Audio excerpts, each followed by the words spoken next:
Well, guess what, folks? Nothing happened to no, that's not true. Something happened today and we're going to talk about it in this episode.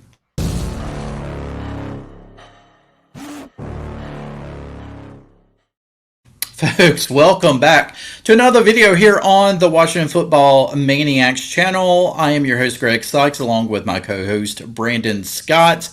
And hopefully all you guys can hear me okay. It seems my microphone has taken a big old crap. But anyway, this channel, of course, is dedicated to news and commentary for the Washington Commanders. And boy, do we have some news and commentary for today. So if you're down with that, please make sure that you subscribe to this channel, please. And when you do, also hit that notification bell so you will be notified when the Maniacs release other videos. And so, speaking of news, so we heard today the big news that Jahan Dotson has been traded to the Philadelphia Eagles, which was definitely really, honestly, Brandon, it was. I was a little concerned about that because you're trading them to an NFC division foe, and you also are giving Philadelphia a fifth round draft pick in exchange for a third round draft pick and two seventh round draft picks. So now we have a total of about 9 draft picks coming up in the 2025 draft, which is pretty good.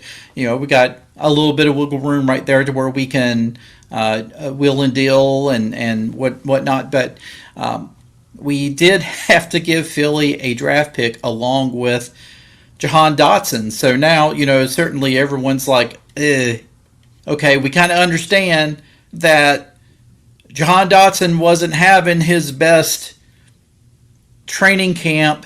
A lot of I mean, you know, there was a lot of pressure on Jahan Dotson because it kind of felt like he kind of went away last year a little bit during the season.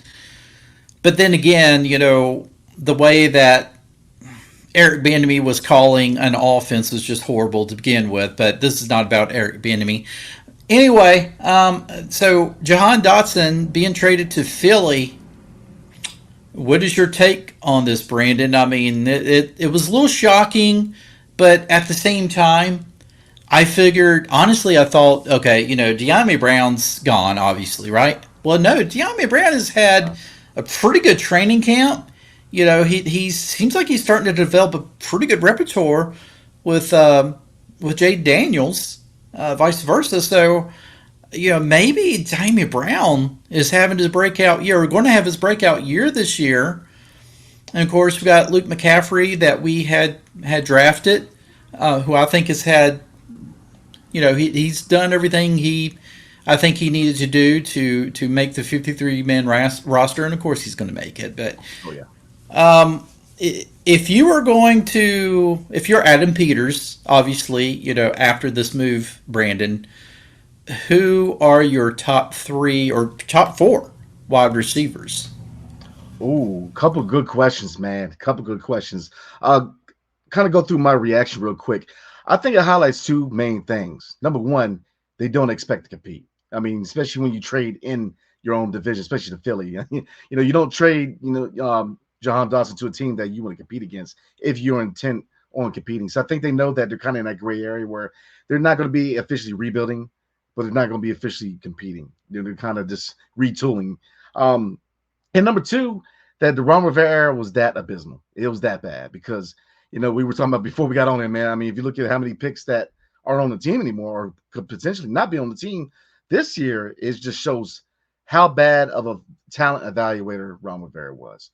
Like I said, we were talking before the broadcast where, you know, there was a chance where we could have had Kyle Hamilton and Christian Gonzalez on his defense, and Ron Rivera tried to, I don't know what he was trying to do, trying to find these diamonds in the rough, but you don't need to find a diamond in the rough when the player that you really need is right there in front of you. So, looking at the trade, I know we're going to talk about the Chris Olave trade in a little bit, but it just shows you, man, that Ron Rivera had no business being a GM. And so it shows that the Ron Rivera era was abysmal, and it shows you how far we've gone. From a leadership, from an ownership standpoint, I don't think we need to talk about Dan Snyder. I don't think we all know how much of a trash can that was.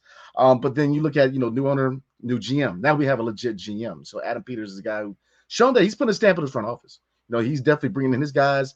He's bringing the guys that he knows that can fit his system, the system of Dan Quinn. So every GM does it, every sport, especially Major League Baseball, NBA, and the NFL.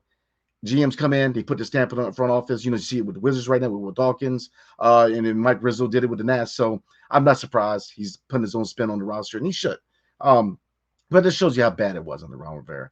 Wide receivers, the top four. Good question. I mean, Terry, obviously, he's your guy. He's a number one. But number two, I think at this point, if they don't go out there and make a move, like I don't see CeeDee Lamb happening. I don't think Dallas is going to be that stupid to trade him within the division. And right now, I don't think we need to spend assets to go get CeeDee Lamb right now. I think we're still forming chemistry and seeing what players truly are part of the future. So I don't think we make a big splash. Brandon Aiyuk, maybe there's a connection with Jaden Daniels, but there's other factors going to play with that too. So, and plus, why trade for a guy that you can just sign out right next year if he doesn't get an extension done with San Francisco anyway? So top four, I think at this point, you give Dyami Brown a chance at number two. He's a guy who can definitely fly. He's got speed. He can take some pressure off of Terry McLaurin. But the biggest thing with him is consistency.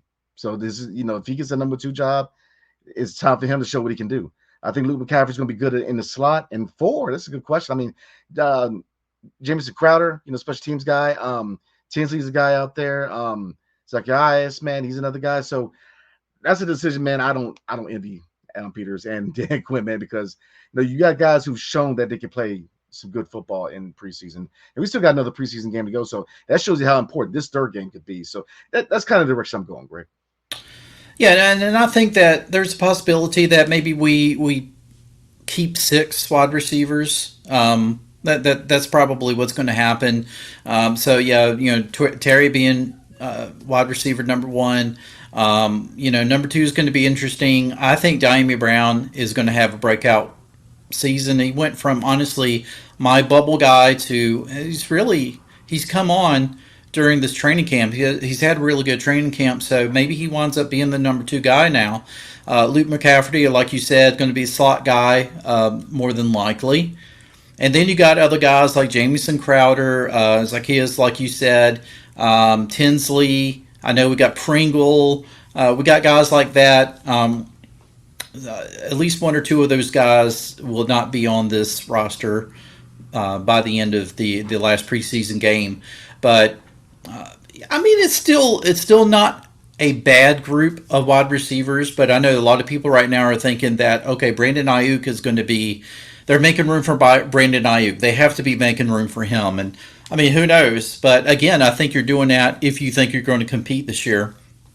Because like you said, and I've said this in the past as well, so both of us agree on this, that, why spend assets this year when you can kind of wait and try to sign them next year? And, some of the things, we talked about this as well off camera, some of the things that, that Brandon was doing, it gives me pause, okay? I grew up watching the guys like Art Monk, right? You would never have seen Art Monk do anything like this, right? So those are the guys I idolized and I looked up to as far as wide receivers: Art Monk, Jerry Rice, guys like that. So I just really, I don't know. I mean, like I said, I think if you feel like that Brandon Aiyuk is going to be worth it, see if you can try to pick him up next year and try not to spend any assets on him this year. Because obviously, we did get rid of a 5th round pick. I mean, it's still a pretty decent pick. It's one of those, what I call 50-50 type of rounds in a draft where you can either land somebody really good that provides you a lot of quality minutes or someone who's developmental. It can go either way. And so it was kind of to me, I was kind of like, wow, I can't believe we're actually giving up a pick, but so be it. So, but yeah, you mentioned the Olave. Okay, folks, let's just revisit this for a second. I mean, okay, 2 years ago, we were like, you know what, Ron Rivera, the GM, he just absolutely. I mean, like, everyone's going about how fire this trade was. We'll give you Chris Olave, but we're getting Jahan Dotson, we're getting Brian Robinson, we got our starting quarterback, we got this tight end who could really put in some good numbers for us. I mean, before last season, Brandon, this did look like a steal, man. I mean, this looked awesome. And then by the end of the season, by this off season, we lost Sam Howell. We got rid of him. Jahan Dotson now. Cole Turner is the bubble guy because Ben Snot, however we're going to pronounce his last name. I know on the TV the other night they said Senate. I don't see how it's spelt like that, but I'm willing to go with whatever he says that his last name is. Anyway, he's done really well this preseason. And Bates has been okay. He's been pretty good. I always compare John Bates to Don Warren. He's not really a a type of guy that is going to be your main tight end wide receiver. So and of course we go out and we pick up guys in free agency. So I think we're good at tight end. I'm not sure if there's room for Cole Turner. So Brandon, now you look at this. Now it's basically Brian Robinson, assuming we're going to assume if Cole Turner does actually get cut. Now we were looking at Brian Robinson versus Chris Olave, and this is not looking like such a good choice now. As you alluded to, could have gotten Hamilton. We could have actually gotten a solid corner. Which I realized that he got hurt and was out for most of the rest of the season last year, but still, we spent so much on Emmanuel Forbes in the first round. So, I mean, Brandon, sometimes there's a question of being a little too cute. You think Ron Rivera was too cute on this, looking back on it now? Oh man, way too cute, way too cute. I'm like I said, he was trying to make these wonder moves, and you really didn't need to. Kyle Hamilton was right there, and we're still feeling the effects of not having a Kyle Hamilton on this roster. The same thing with Christian Gonzalez. I mean, the list goes on. Why try to be cute when you have the clear-cut option right in front of you in your lap? And that was 2 years in a row that he had the perfect player for his system in his lap. But looking at this trade, I mean, Chris Olave would be. I'd take him on the other side of Scary Terry. I mean, the biggest thing is that Ron Rivera, yes, trying to be too cute, and he didn't draft for fit. I mean, we all know that opposite Terry, because Terry's 6 foot. You need a guy who's about 6'2" to 6'5" on the other side of Terry, a more physical receiver. And they, when they brought in Jahan's 5'11", you can't run with. And at the time we had Curtis Samuel, so you had your top 3 receivers are all 6 foot and below. And you're just not going to be able to get up there and get those balls up. You need a taller receiver. So, Jahan, I like Jahan, man. I thought that he was a good receiver. He just didn't fit the system. He didn't fit what the Commanders were trying to do. And I do think he's going to do well in Philly. I hate to say that, man, because when you throw him in there with A.J. Brown and Devontae Smith, man, he's going to come in with a chip when he comes to the Commanders field, man. You best believe that. So it just paints a whole new picture of Ron Rivera, how his total lack of evaluating talent, just wow. It has a lot to do with why he's not here anymore. I mean, hindsight, of course, is always 2020. It's very easy for us to sit back and be armchair GMs and be like, oh, man, we could have had him. We could have had him. We could have had him. But, sometimes it's like sometimes you just know it's right there and you need to take it. And we didn't. And we had opportunities. Of course, it goes back. And I argued against this as well. But, we go back to when we drafted Chase Young and didn't get a quarterback. At the time, I felt like, well, we had our quarterback. But obviously we didn't. And, so now I'm looking at it because I was always the most staunch Ron Rivera supporter. Even when everybody else was jumping off the bandwagon, I was like, wait a minute. The guy, and it's funny because people still think that I'm praising Ron Rivera, and I'm not. I'm being cordial, and I'm I'm trying to be respectable because come on, as a man, he's a great man. He's a fantastic human being, and looking back on it, it was like he did a lot of things. Ron, the GM, really screwed the pooch when it come to this team, unfortunately.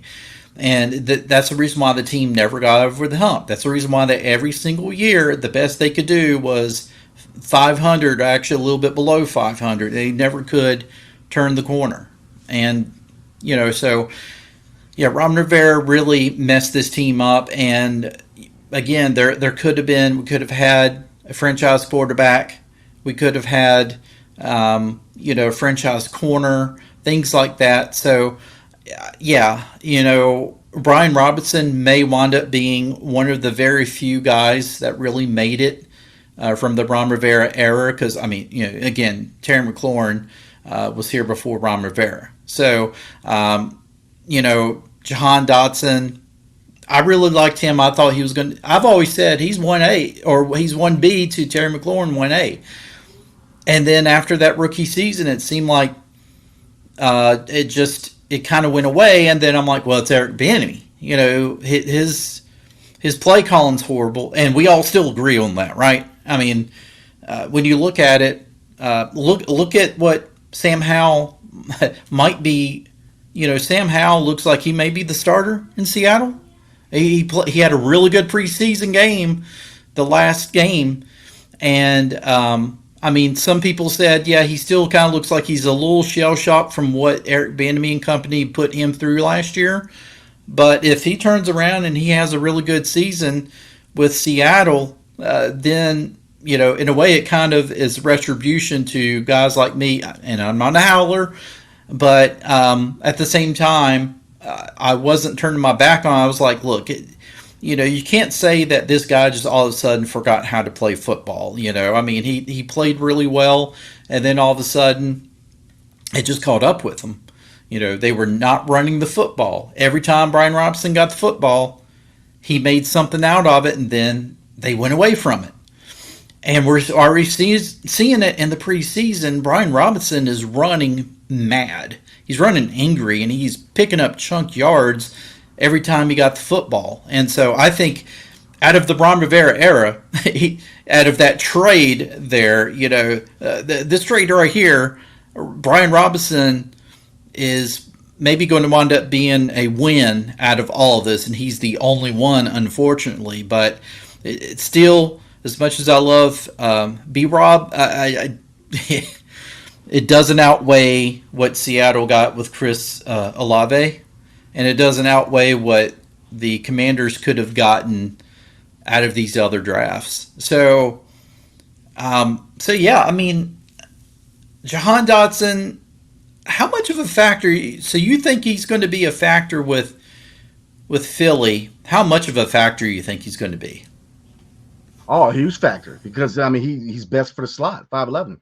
And I advocated for him to move to the slot here in Washington because at 5'11", he's a good route runner. So I mean he's going to eat with these with these slant routes, man. I mean I'm telling you, he's going to eat in Philly. He fits right in because AJ Brown and Devontae Smith are those guys that go out there for the long ball, but he's going to fit right into the slot.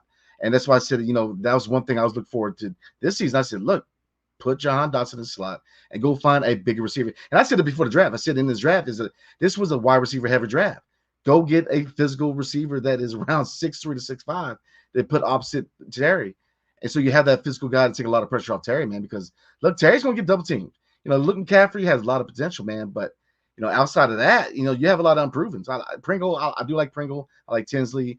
Martavis Bryant, he hasn't played football since 2018. So, I mean, you really got to keep your expectations kind of low with him because he hasn't played since 2018. So, you have a lot of improvement right now. I mean, Dyami Brown, he's looked good, but it's preseason. I mean, can he hold down the number 2? Because if they don't hold down the other side of Terry's going to get double teamed a lot, and it's going to put a lot of pressure on his run game.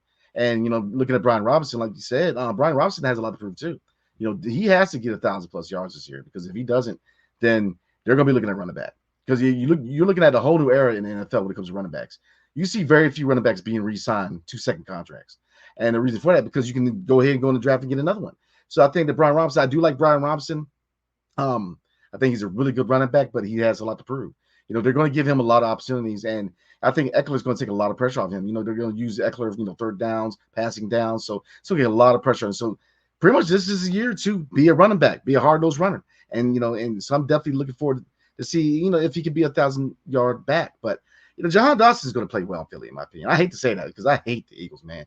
I mean, I don't know who I hate more, the Eagles or the Cowboys, because the Giants are just sorry. So you can't really hate them too much. But he's going to eat. Like I said, that's just another weapon for Jalen Hurts. And that's why I said it gives you an indicator that they're not trying to compete. Because if you're trying to compete, especially in this division, you're not going to give away a receiver to an in-division rival like that.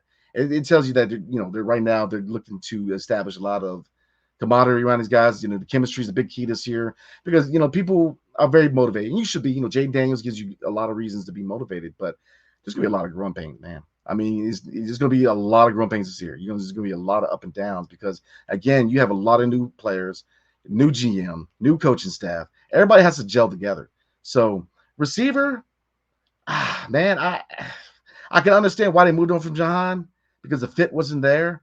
But then number two, man, Dyami Brown, he has a lot to prove, in my opinion. And after him and Luke McCaffrey, I don't know for certainly who's going to hold down the 4, 5, or 6 because you can look at the rest of the receivers and really say that all of them have a case to be on the 53-man roster. So, like I said, that's a decision I do not envy Adam Peters because they have a lot of young receivers, but not a clear-cut number 2, if that makes sense.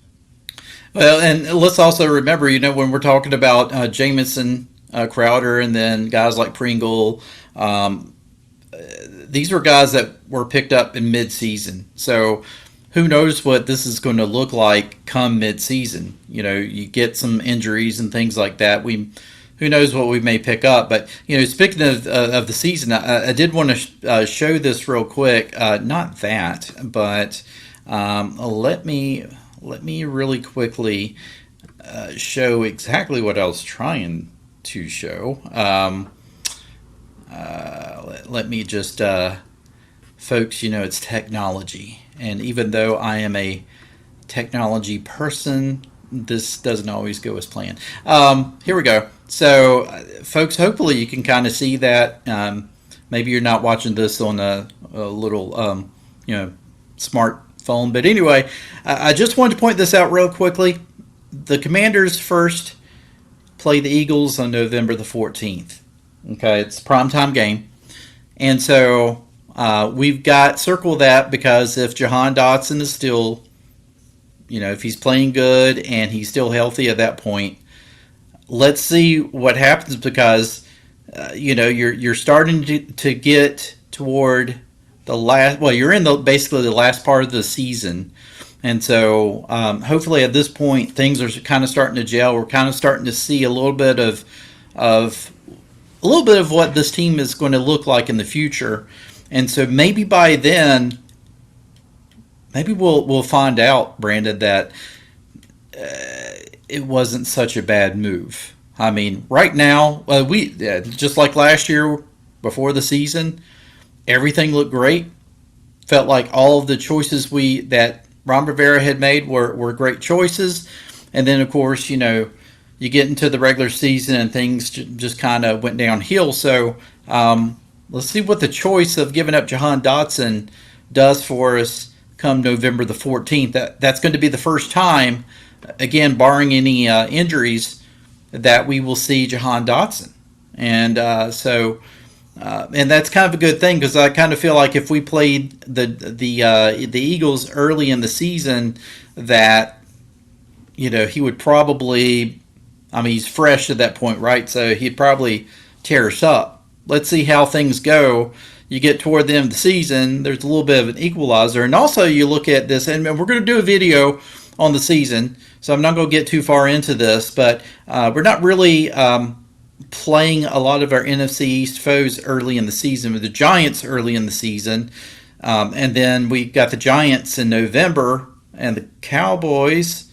So basically, we're playing almost the entire NFC East schedule at the end, except for the Giants in September. So, I'm just pointing that out to say that who knows, Brandon? I mean, I'm not saying that.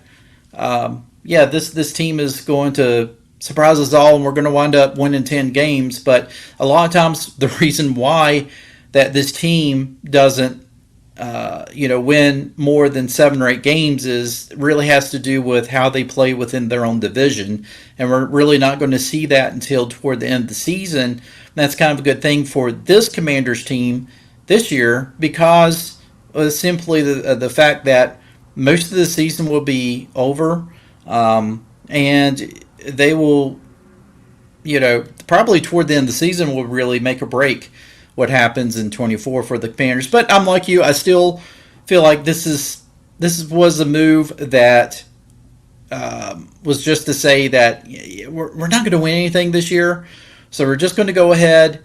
Players that we feel like probably not going to have a future with us. Let's just go ahead and cut bait. Let's get what we can get right now, and let's just kind of move on. That's what we did last year. Kind of, sort of, with a couple of players, and let's just cut loose and get what we can get, and then we'll go from there. So, Brandon, overall, it was a shocker because again, I really felt Jahan Dotson, if anybody, was one that would make the team and would be elevated because of guys like Jaden Daniels. But it really seems like he really didn't do a whole lot in preseason. So off to Philly he goes, and we'll see more.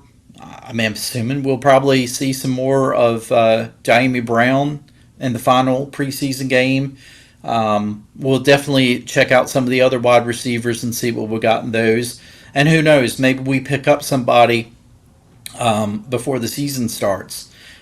Really quickly, Brandon, you had mentioned kicker. I know this video is starting to get a little long in the tooth, but you knew that we needed to do this. Patterson was just horrible. So who did we pick up for kicker? Oh, I'm gonna pull it up real fast. But we actually did a trade. We sent a 7th round pick to the Cleveland Browns. Like I said, I'm gonna pull up the transaction real quick. But we did acquire a kicker today. So bear with me, everybody. All right, so we did acquire Cade York from the Cleveland Browns in exchange for a conditional 7th round pick. So, and then after the trade, they obviously released Riley Patterson. I don't think that's a real shocker for anybody. But we both said it. They, after the showing by Riley Patterson, go out there and get a guy. I don't care if you got to spend money, trade. 7th round pick ain't bad. So I think this is a good move. I don't know too much about Cade York, but they know enough that they sent a 7th round pick to go get him from the Cleveland Browns. So I looked at a little bit of Cade York. So I mean, he's a guy that we'll see. I think he can get the job done, but they needed to go out there and get a guy because Riley Patterson just wasn't getting the job done. I mean, two for four. I know some, look, kickers are going to be prone to mixed kicks, man. But I mean, 2 for 4, preseason. The preseason ain't the regular season. I mean, you not have that many people in the stands. The atmosphere is not the same. If you're missing the preseason, then you have to worry about the regular season. So I think it's a good move. So again, the Washington Commanders did acquire kicker Cade York from the Cleveland Browns in exchange for a conditional 7th-round pick. And then one more thing before we move on, man. I guess one good thing about the Jahan Dotson move was he's from Eastern Pennsylvania. So this is kind of a hometown move for him because he was born in Newark, New Jersey, Jersey's right over the bridge from Philly. But he went to high school right there in Nazareth, Pennsylvania, man, in Lehigh Valley. So it's kind of a homecoming for him. So I guess if you want to get something positive out of it, it's a homecoming for Jahan Dotson. But yeah, we'll see with the number 2. I think that this third preseason game could be very important to see who solidifies themselves at the number 2 wide receiver. Well, all that we can say, folks, is we know who our quarterback's going to be. We know the running backs are pretty set at this point. Offensive line, I guess we will kind of do our 53-man roster in the next video, but yeah, we still got some loose ends to tie up. So, folks, this is just going to wind up being a very unique, I think, look at our 53-man roster, who starts, and things like that. And going to be a unique season as well. I don't think anybody has high expectations, and if you do, I don't know why. Temper those expectations please temper those expectations, because I think it's going to be a fun season to watch. It's going to be fun watching Jaden Daniels play. It's going to be fun seeing a new style of offense, Yeah. Cliff Kingsbury's offense. But in the end, 7 wins. I'm still kind of earmarking this season for 7 wins. Maybe we get lucky. Maybe we steal a win from somebody else. But overall, this is going to be one of those retooling seasons. But I will say this: come 2025, you're going to see a team that is really formidable. Don't listen to the hype of some of these NFL talking heads are like, the Commanders could win the division this year. No, they're not going to win the division this year unless the division is just horrible. Like it was in 2020. But they are going to make some strides, and they are going to be a very tough team to play, and they're going to be a very exciting team to play. There's a lot of excitement going around Commanders Park, from the ownership all the way down to the cleaning lady. So, just get ready, folks. It's going to be very enjoyable. So, coming up in the next few videos, of course, just as previews, we will go over the 53-man roster. We'll go over the season, how we think the season's going to turn out, and then, we'll kind of revisit that back at the end of the season and either laugh or cry much more because we were right. So, folks, just stick with us. We'll have some good content coming your way. Brandon, is there anything else from you before we go? No, sir. Like I said, looking forward to that 53-man roster, man. See who comes, who goes. Absolutely, folks. So stay right here on this channel. We got some more exciting stuff. And again, also, if there's anything you would like for us to cover, just drop us a line and let us know. We'd be glad to take you up on some ideas and cover some other things that maybe we're not covering. So just keep it right here for folks. And with that said, we will see you in the next one. Take care.